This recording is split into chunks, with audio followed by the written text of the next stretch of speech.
Slowly they crept along the glass skyway as the Battle of Polis raged below. Isolated Arbites and PDF units found themselves under siege by the scrap revolutionaries. Weaponized construction equipment lumbered through the streets as Bonehead Ogg, Junior Lieutenant Carter, and the other Ogryns crawled on their bellies high above the city streets. Many of the Ogryns were wounded from the firefight earlier. A few had begun to go pale from the blood loss. They needed to reach the hospital. But if they stood in the glass skyway, they would likely be seen by the rebels below. "Come on, Pete, I gotcha. We gotta go to the doctor to get all fixed up." Ogg pulled Pete onto his back and continued to crawl forward towards the hospital. Pete had been seriously injured in the earlier explosion.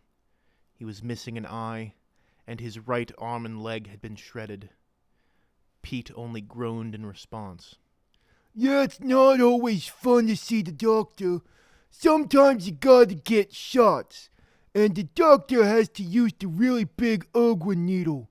It's a little scary, but you could be brave, right, Pete?" "Pete?" Lieutenant Carter crawled over to Pete and pressed his hand against Pete's neck, trying to feel for a pulse. His own heart was pounding in his chest. He quickly gave up trying to get a good reading and held his hand beneath Pete's nose. He waited, but he could feel no breath. "He's not breathing, Ogg." "Then we have to get him to the doctor really quick." "Ogg, Pete is dead. Look, we have to keep moving. We have to leave him, or we might lose others. Ogg, come on, we're almost there."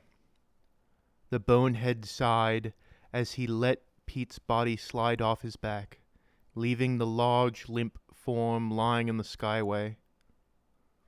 Ogg was sad, but Pete was really high up when he died. Maybe that would make it easier for him to make it to the Emperor's house in the sky. The conditions of many of the Ogryns were getting worse. Without medical treatment, they would die, either from blood loss or eventually from infection. Time seemed to stretch on, but eventually, the ordeal seemed to be over. The Ogryns were all still conscious and able to move as they saw the hospital in the distance. The skyway led to the roof of the hospital, and with a heliopad for airborne emergency vehicles. The medical crew saw the Ogryns approaching, and they quickly ran out to meet them.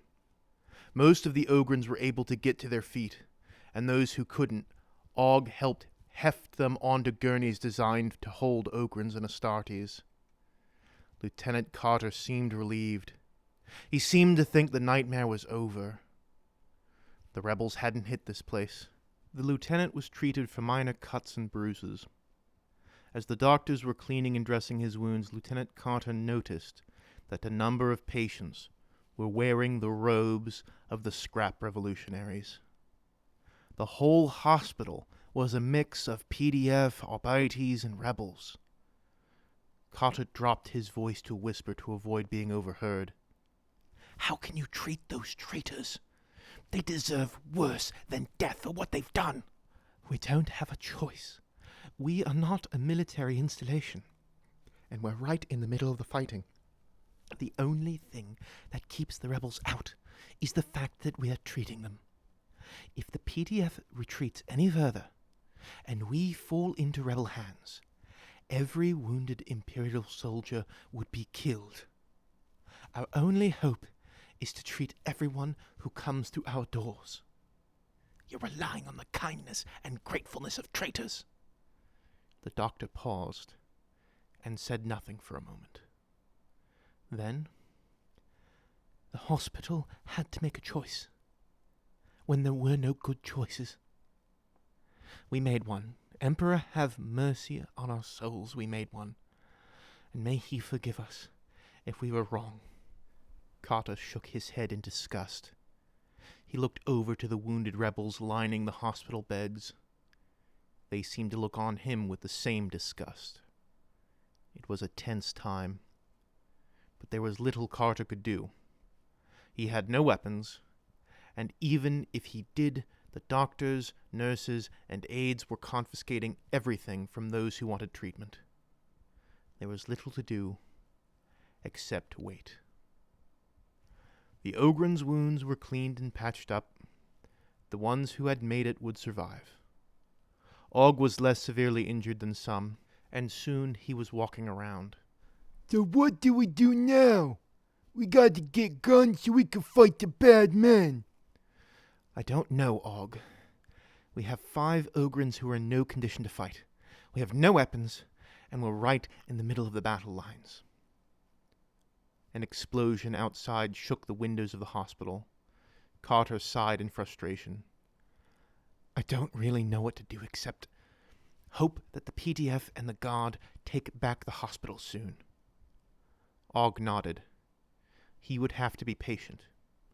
He didn't like being patient, but sometimes that was a thing that boneheads had to do. Suddenly, shouting could be heard from the lower levels, echoing up the stairs. A loud, angry voice could be heard talking to a soft, more conciliatory voice. More arguing. Then, there were gunshots. Within moments, panic had begun to spread through the various rooms, rebels shouting at Imperials and vice versa. Piercing feedback suddenly screamed over the Vox system for a moment, before a breathless voice spoke. Attention! Attention! The rebels are seizing control of the facility. Please remain calm. Patients and staff, please abide by the following procedures. Patients in service to the Tin King are to be moved downstairs to the wards there. Remaining members of the PDF, Arbites, and the Astra Militarum are to be moved to the roof for evacuation by heliocraft. Thank you. Absolute chaos immediately broke out as panic began to spread among the staff and the Imperials. There simply weren't enough staff to keep both sides calm. Imperials and rebel alike with minor wounds began fighting with each other tooth and nail, grabbing anything they could use as a weapon. Chairs, medical equipment, fire suppressors, anything. Carter tried to shout out instructions to Ogg, but the cacophony and press of the bodies drowned out any words that he said. A rebel leapt onto a severely wounded PDF sergeant, a large scalpel in his hand. He was about to plunge it into the helpless man when he felt an enormous hand close around his arm. Ogg hauled the man off of the bed and lifted him high into the air until he was eye to eye with the Ogryn. Then he hauled back and bashed his head into the man, crushing his skull like a ripe melon. Ogg then stood in the middle of the hall and bellowed, Everybody stop! The howling, angry, blood-soaked Ogryn definitely got everyone's attention. All eyes were on Ogg. You all gotta do what the voice says. Good guys go up, bad guys go down. Let's go! No man do they call me. My mother and my father, and all my comrades as well. Thank you all very much for listening to the latest entry in Ogg the Ogryn Returns. If you enjoyed what you heard, please leave a like and a comment so that one day you too can become equal parts adorable and terrifying. If you are not yet subscribed, please do so in order to hear more stories about the good boys of the Imperium. If you would like to support me, you can do so via PayPal or Patreon. Both of those will be linked in the description below. And if you have no idea what's going on, you can check out the Ogg the Ogryn Returns playlist and listen from the beginning. That should be appearing on screen right now. And if you want to hear the original Ogg saga that started it all, that will be linked in the description below as well. Thanks again for listening. No Man out.